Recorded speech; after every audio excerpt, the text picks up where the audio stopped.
Tuangazie taarifa nyingine. Kampuni ya mabomba ya mafuta KPC kwa ushirikiano na TV47 na Radio 47 hii leo waliendeleza kampeni ya msafara wa kutoa hamasa kwa wakazi wanaoishi katika sehemu ambazo mabomba ya mafuta yanapitia ya eneo la Changamwe, kaunti ya Mombasa.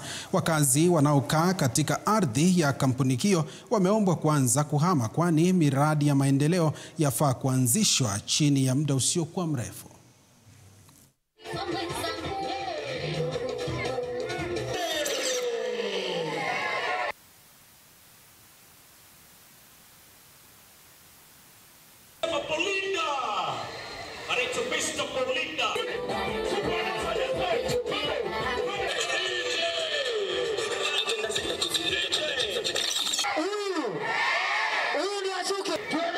Tutazidi kuhamasisha, lakini muhimu zaidi tuko hapa kuelezea wote ambao bado wamebaki katika maeneo yale, tafadhali muhame.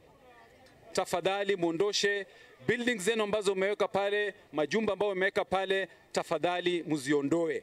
Hatutaki kuja kuwafurusha watu kwa nguvu ama kuharibu mali ya mtu, lakini tunawaomba ya kwamba tafadhali mfanye hima kwa wale ambao hawajafanya hivyo.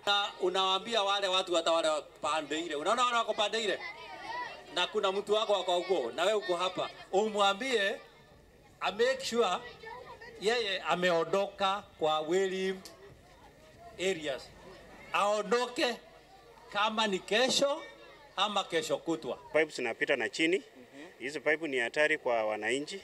Kwa hivyo wenye ambaye wamepata hiyo habari na wala hawajapata habari, ni vizuri kuondokea, wapeane nafasi.